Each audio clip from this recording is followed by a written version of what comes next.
Hello, everyone. Today we discuss about the two main BI tools in the market. One Qlik and other the PowerBI. So, if you see the architecture overview of Qlik, the data which is sourced from flat files, web, or any database, we are getting the data which is stored, which is we are sourced from data source, maybe flat files or a DB, and while retrieving the data source, we would store them as a QED file. All the data which is stored in a QED file, and the QED file will be a table for our ClickView dashboard. And you can see this. There are two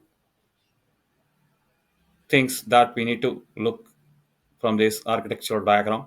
One, which is the backend part, and other with the front end part, which is nothing but the ClickView, the front end part. The backend part, what happen is via ClickView, through ClickView desktop, we will source the source data, and then we store all the data in a QED file, which is again in memory.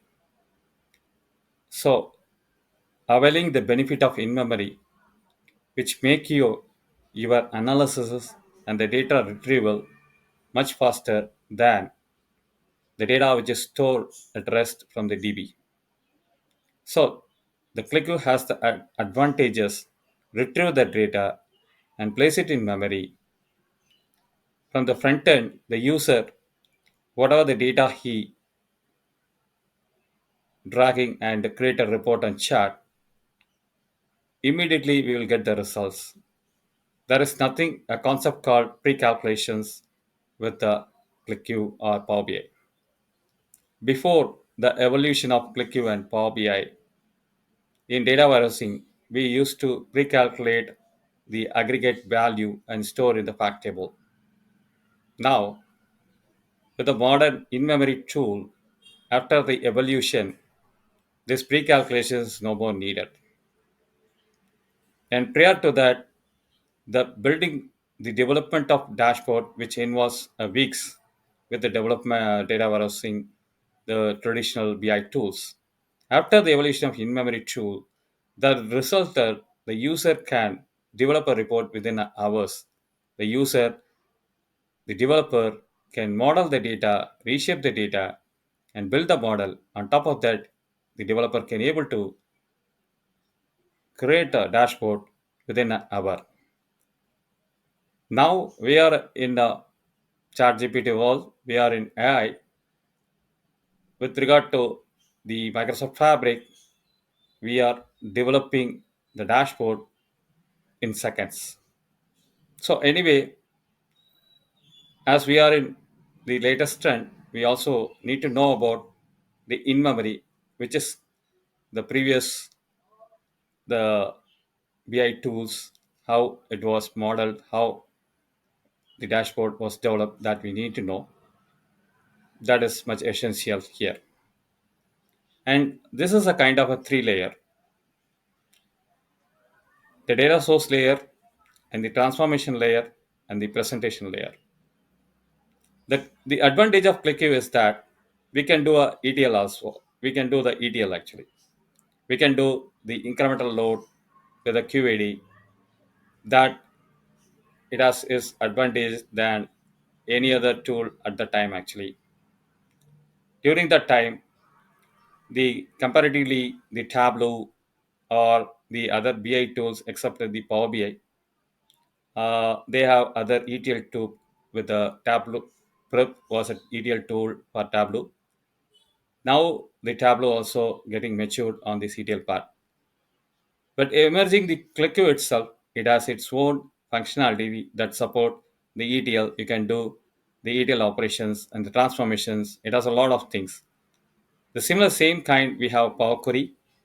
With Power BI, we can able to do the ETL operations as like as ClickView. Any kind of a medium kind of a project without having any kind of ETL tool, this both the tool can suffice both ETL, data model, and reporting purpose. So that's the reason I'm just comparing the Qlik and Power BI. With Qlik is a associative thing, and the other advantage is the three color combinations actually, right? You have three colors as green, white, and gray. So green means when you put a slicer or a filter, if your data in the current set, your selections, then it shows as a green color for the selected slicer or a filter. If it is not a part of your current selected data set in ClickView, that will show as a white. If the data is no more available with the current or in the other data set, then it will show as a gray. So being an associate, it by default it automatically associated matching on the values. So that words is advantage of Qlik actually. And when you compare, when you want to develop with a more number of columns, let's say more than 50 columns, if you want to do an operation report, the Qlik will be the very good tool with the in-memory tool. And in Power BI, we can go ahead with the page generated report. If you go ahead with this operation report, more number of columns, then page generated report would be your choice.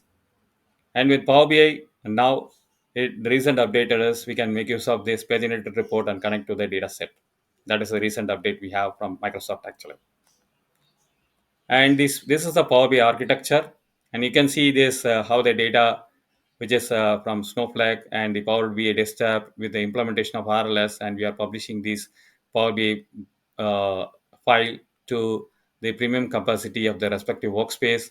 This is a content of PBI services where our PBA reports will be stored here, and based on the alert set, you can an alert is triggered to the appropriate user.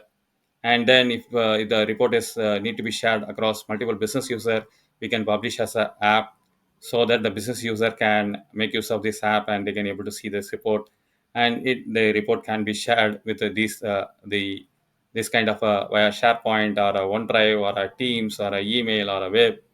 Everything we can able to do with a Power BI. And also if you want to automate the Power BI report, or if you through Power BI automate, if you want to refresh the data set, we have the Power Automate, and we can create a workflow and point to the data set. We can do the data set via Power Automate.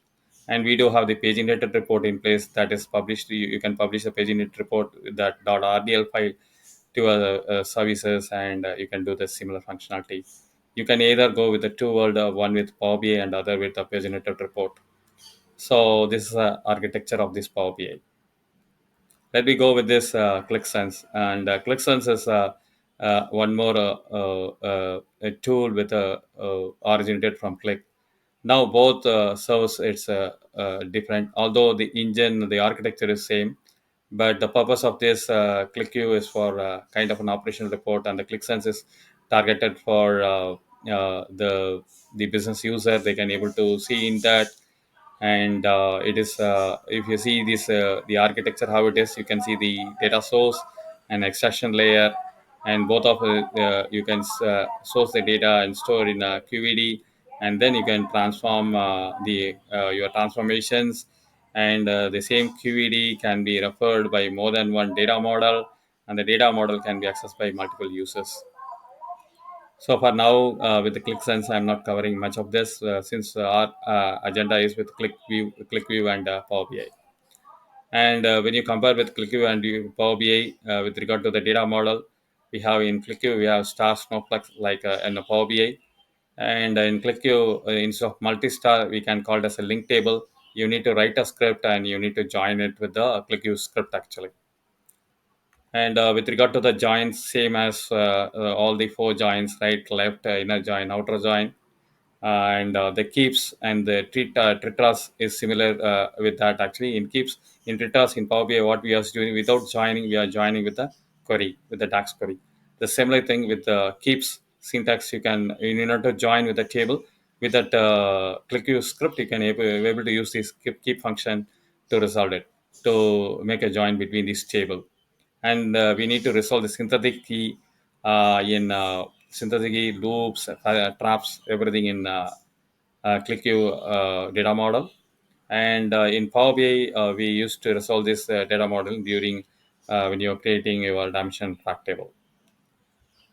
And how the data connection is that from ClickView we can load from QED. As I said, that data sourced from different sources, and that will be stored in QED file, which is ClickView data file.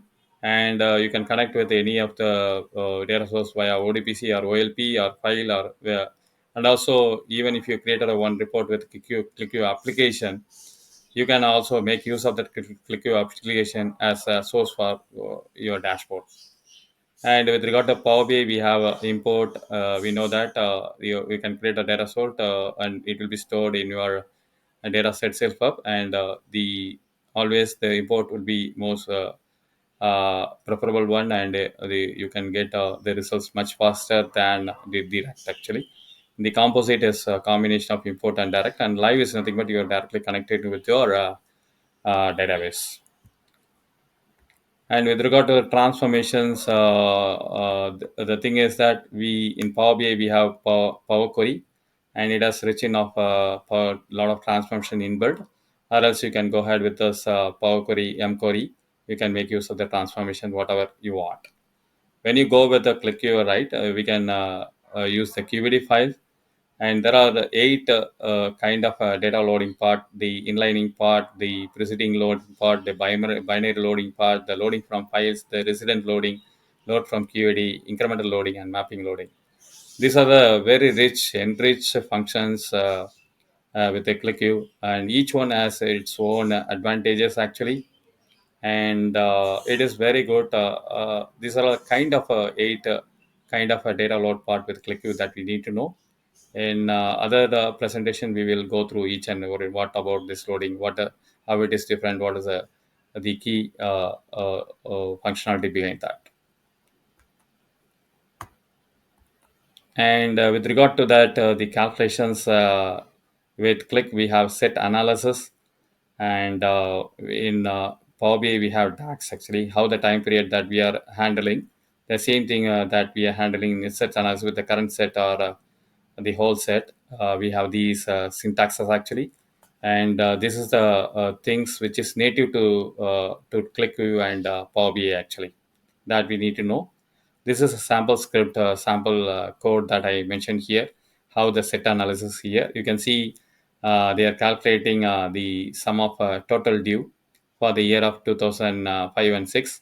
And you can see the set analysis, how it is bracketed. It's open brace and close errands. And whatever the modifier, and that will start with the lesser or the symbol. Let's say here the modifier, how you can able to see is the year selection is 2005, 2006, and you are pointing to the particular year actually. So that is your modifier. Modifier means your selection actually. And the operator you are giving as a equal to that, and the identifier is shown, and yes, which is not the default selection actually. So this about the set analysis. And with regard to DAX actually, we are using the functions, and we need to mention the table name followed by the column name. This is a recommended approach for doing a simple DAX functions. And with regard to the partition right, and how we are doing, we can make use of QED, and with the help of QED we can do the partition in ClickView.